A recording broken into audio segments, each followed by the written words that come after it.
Assalamualaikum warahmatullahi wabarakatuh. Perkenalkan, nama Ibu Siska Kartika. Untuk pertama kalinya kalian melihat Ibu ya. Baik, sebelum kita memulai pembelajaran pada pagi hari ini, alangkah lebih baiknya kita berdoa terlebih dahulu agar ilmu yang kita dapatkan bisa bermanfaat dan berkah bagi kita semuanya. Berdoa menurut keyakinan dan agama masing-masing dimulai.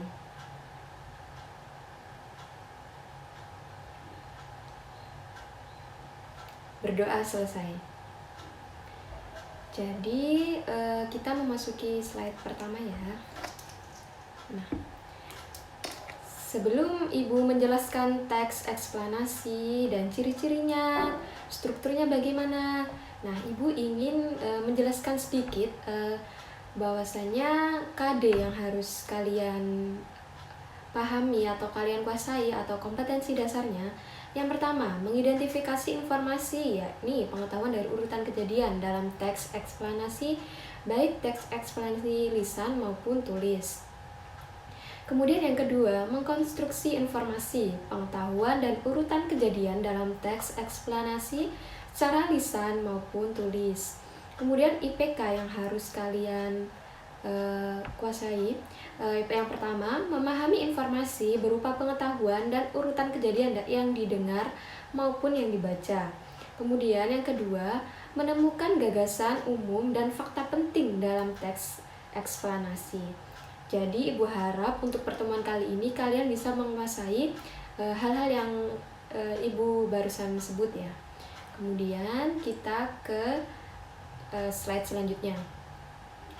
Sebelum Ibu menjelaskan teks eksplanasi, apakah kalian sudah pernah mendengar atau pernah mempelajari apa itu teks eksplanasi? Baik, teks eksplanasi di sini dalam artian bahasa Inggris itu yang pertama ada explain, yakni artinya menerangkan atau menjelaskan. Kemudian yang kedua explanation, yakni artinya keterangan atau penjelasan.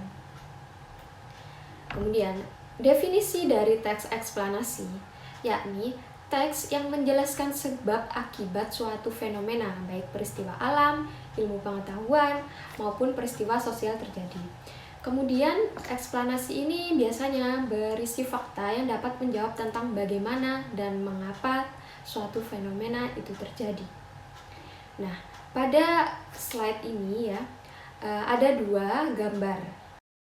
Nah, dari dua gambar ini, yang pertama ada banjir dan kemudian yang kedua ini kan ada kayak rumah-rumah gitu ya. Untuk yang pertama, banjir termasuk dalam fenomena alam.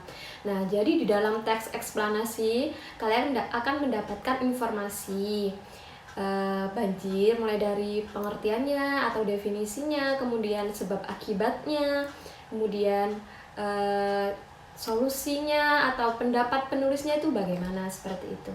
Kemudian yang kedua, yakni rumah-rumah itu termasuk dalam kemiskinan, yang dimana kemiskinan ini termasuk dalam fenomena aspek sosial. Jadi nanti di dalam teks eksplanasinya akan dijelaskan kemiskinan itu apa, kemudian sebab akibatnya itu bagaimana, seperti itu. Kemudian, nah memasuki slide selanjutnya, Ibu akan menjelaskan sedikit ya fenomena-fenomena yang mungkin biasanya ada di dalam teks eksplanasi. Nah, biasanya fenomena alam. Nah, fenomena alam di sini seperti yang Ibu jelaskan tadi, ada banjir. Kemudian di sini contohnya ada gunung meletus, gerhana matahari cincin, angin puting beliung. Nah, banyak banget contoh-contoh fenomena alamnya. Kemudian ada fenomena sosial. Fenomena sosial di sini ada tawuran, anak putus sekolah, tunawisma, tidak punya rumah, seperti itu ya. Jadi fenomena-fenomena di sini di dalam teks eksplanasi kalian akan mendapatkan informasi, misalnya tawuran. Kok bisa tawuran itu terjadi? Nah, bagaimana peristiwanya? Nah, akibatnya itu bagaimana? Seperti itu. Kemudian dalam teks selanjutnya Ibu akan menjelaskan sedikit. Teks eksplanasi itu menyajikan informasi berupa fakta dan urutan kejadian. Nah, contohnya fakta kalimatnya seperti ini ya. Kondisi sosial ekonomi warga negaranya sangat jauh terbelakang. Kemiskinan terjadi pemandangan umum hampir melanda bla bla bla bla sampai akhir kalian bisa baca. Nah, itu merupakan kalimat fakta, yang dimana kalimat fakta nanti itu kalimat yang benar-benar terjadi. Maksudnya fakta yang ada di dalam kalimat itu terjadi. Nah, kemudian ada urutan kejadian. Nah, ya contohnya seperti ini. Nah, urutan kejadian di sini itu contohnya proses penyembuhan penyakit anemia. Jadi cara-caranya, proses-prosesnya itu termasuk dalam urutan kejadian yang ada di dalam teks eksplanasi. Oke, kita memasuki slide selanjutnya, yakni ciri-ciri teks eksplanasi. Jadi, dalam teks eksplanasi juga mempunyai ciri-ciri ya. Yang pertama ada ilmiah, yang kedua ada logis, dan yang ketiga ada objektif. Untuk penjelasan yang pertama, ilmiah. Ilmiah di sini tuh bersifat ilmu pengetahuan sesuai dengan bidangnya. Misalnya ilmu pengetahuan alam, ilmu pengetahuan sosial, seperti itu. Kemudian yang kedua, ciri-ciri teks eksplanasi ada yang bersifat logis. Logis di sini yang dimaksud itu masuk akal dan sesuai dengan logika kita.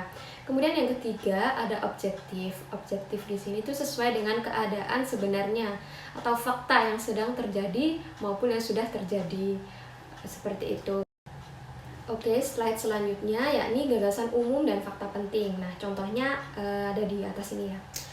Jadi, contohnya dampak merebaknya penyebaran virus sindrom pernafasan akut parah atau yang disebut dengan SARS dari negeri jiran Singapura mulai mengancam bisnis perhotelan di Batam. Jumlah tamu baik dari luar negeri maupun dalam negeri merosot hingga bla bla bla bla bla sampai Batam ya.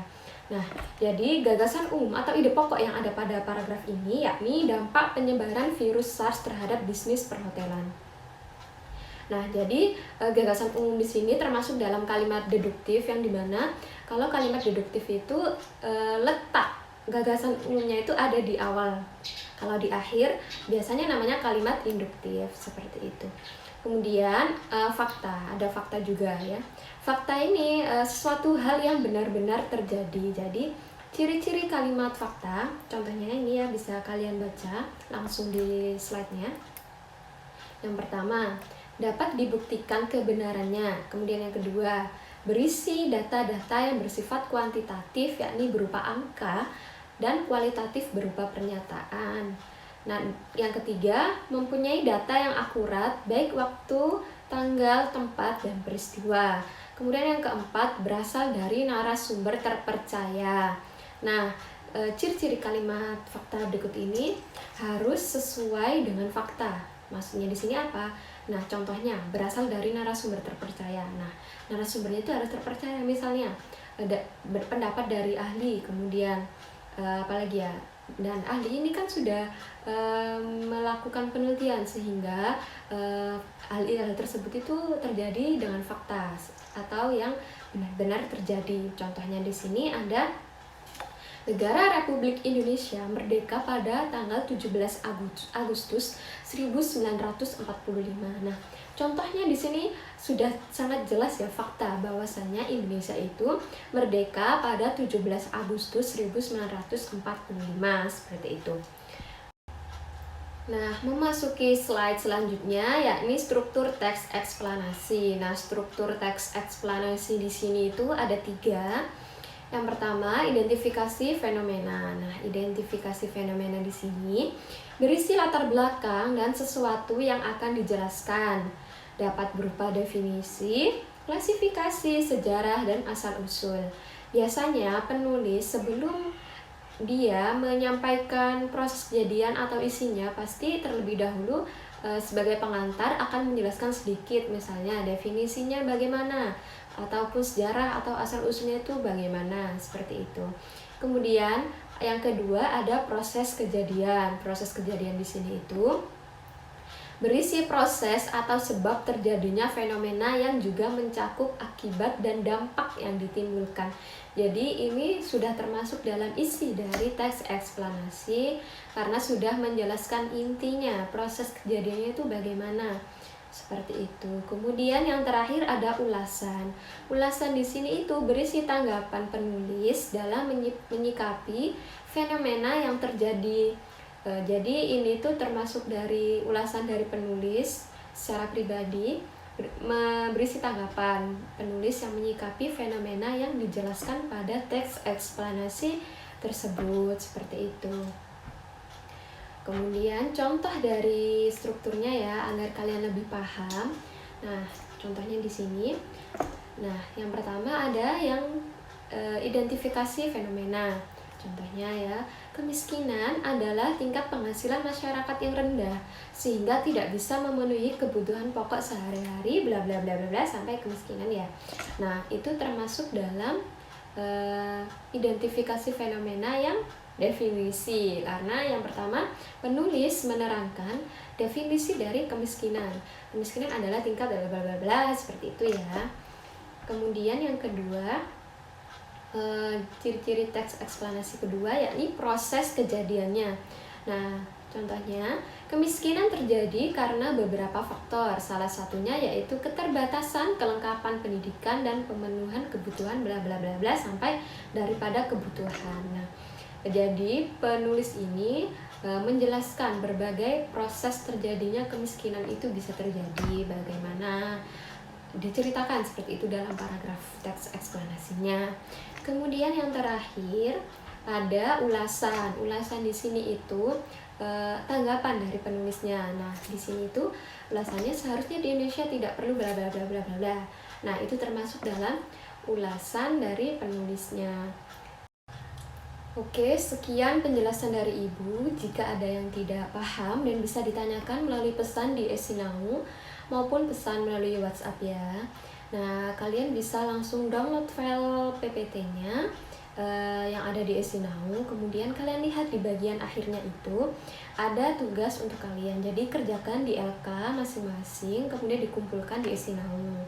Dan Ibu harap kalian bisa mengerjakan tugas-tugas yang Ibu berikan ya, mulai dari minggu pertama sampai sekarang maupun yang akan datang.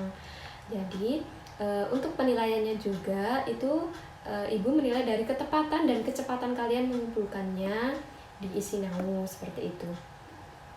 Jadi Ibu mohon maaf bila ada salah kata. Wassalamualaikum warahmatullahi wabarakatuh.